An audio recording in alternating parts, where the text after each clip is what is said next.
Thank you, Rob, very much for joining me for this interview today. I'd like to start by asking you, what does the term adaptive reuse mean? Reuse is probably the key because it's about a building's second life, third life, fourth life, especially practicing in New York, which at least for the United States is an old city. It's not old compared to Europe, but for the United States it's old.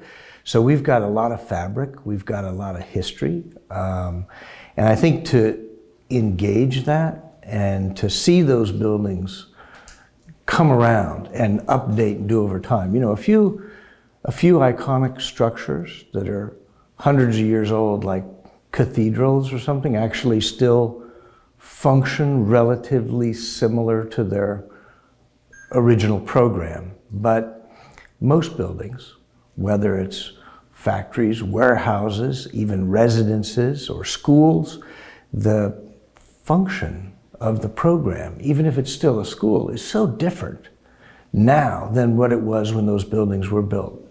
So it's a matter of not just constantly updating, but actually rethinking how a building performs in the urban setting. And why would you feel that that's important? When a building reaches the end of its original functional life, why do we simply not demolish it and build something entirely new? Well, there's several reasons. Sometimes the structure has participated in the social history of the city in such a way, things like a factory like the Triangle Shirtwaist Factory, which really was all about labor reform. And it's not that it's a spectacular piece of architecture, but it contributes to the history and the understanding of the city. And these are living artifacts. And so retaining that history, I think, is actually really important, even if the use of the building changes completely. Other times it may be as much about a neighborhood as it is an overall building. And so maybe a building's not an individual icon, but it is one participant in sort of the neighborhood as a whole. And to remove it really detracts from that greater opportunity. And so I think there's a lot of different reasons to preserve buildings and reuse them. And in the last 20 years, as the sustainability has become the marker of our industry and our goals and our future, really, there's nothing more sustainable than reusing a building. And so it's just one more layer of rationale for understanding how we make use of the fabric of our cities. Broadly speaking, when you and your practice is confronted with an adaptive reuse project, what do you see as some of the differences or challenges as opposed to a completely new site or a greenfield site where you're developing a wholly new proposal? Usually it's a matter of understanding and manipulating the program to a pre-existing vessel. And you can see that as a constraint, but it also a lot of times is an opportunity. I'm gonna use as an example the Pratt School of Architecture, which was built as the school. The buildings were originally built as a middle school and as a high school, and they were combined with sort of auditorium and facilities in between. And the Pratt School of Architecture occupied those buildings over decades and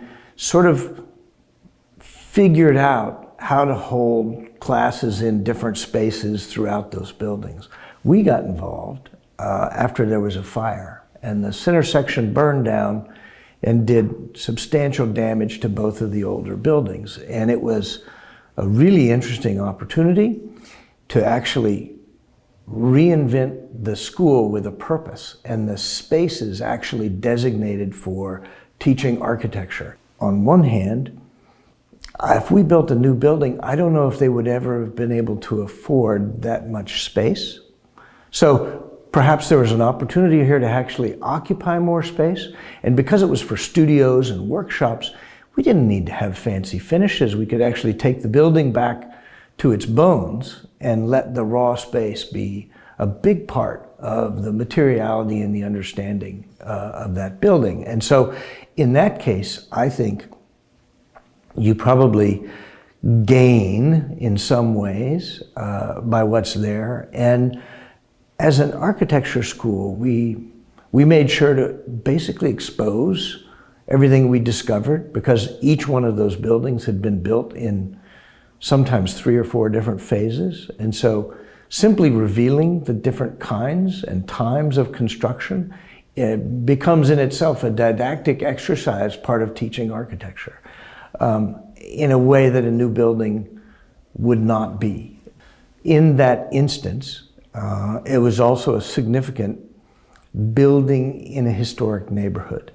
And so, although we did basically preservation of the 2 wings, if you know the project, we also built a glass connector between the 2, because that was the part that had burned down, that was ruined, and we didn't see any reason to come back and repeat a historic building in that place. There, a new building really could work to tie the old ones together. Excellent. Thank you very much for your time. Absolutely. Good. Hope that's what you're looking for.